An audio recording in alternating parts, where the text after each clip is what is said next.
лажните вести имаат за цел да шокираат. Веднаш, бргу, да ги зовриат страстите, воопшто да не размислувате дали треба да ја проверувате, туку веднаш да ја споделите или веднаш да коментирате.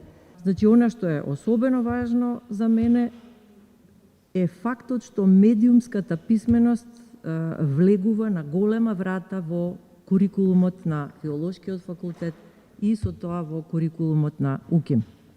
Она што го опфаќа овој голем проект за медиумска писменост, значи воведување на медиумската писменост во основното и во средното образование, и тоа треба да го спроведуваат наставниците по мајчин јазик. Како што сите добро знаеме, најголемиот број наставници всушност доаѓаат од Филолошкиот факултет, така што добро е тие да бидат обучени во оваа сфера уште пред започнувањето на работниот процес. За жал, ако порано беше довербата важна, сега е важна недовербата.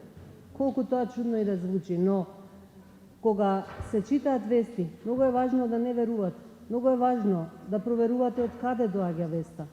Зошто е така спакувана? Што е целта на таа вест?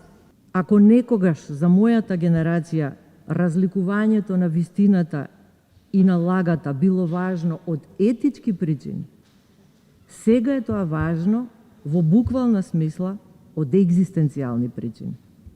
Бидејќи спомнавте кампањата, како што рекол поранешниот американски претседател Рузвелт, најмногу се лаже во љубовта, ловот и предизборната кампања.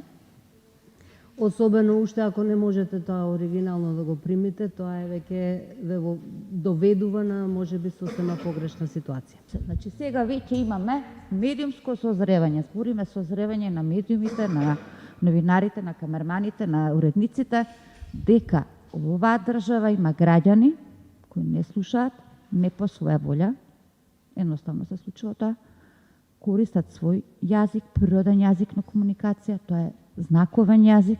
Во суштина овдека се користи македонски знаковен јазик, кој го користат сите лица со оштетен слух, деца, возрастни, стари, болни, здрави, не е ни важно, нели?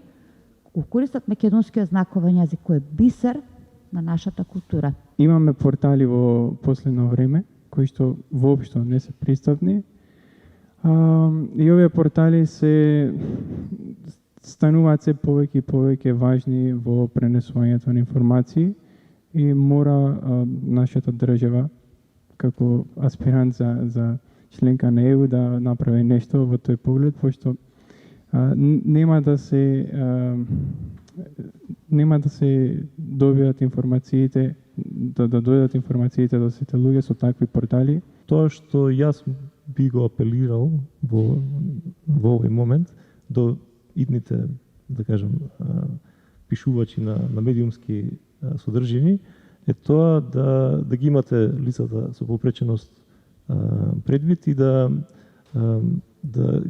ги поедноставувате речениците.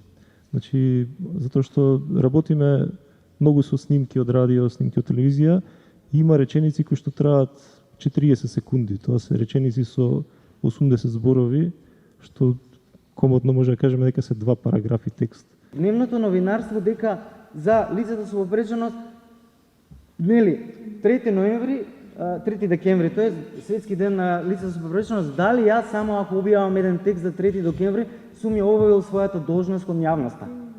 Дали?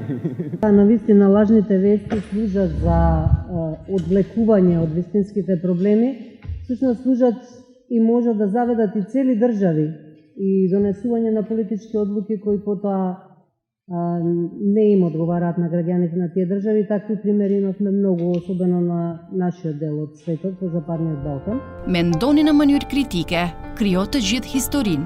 Ditët e arsimimit mediatik 2022, nga 25 tetor deri më 1 nëntor. Mësoni më shumë në mediumskapismenost.mk.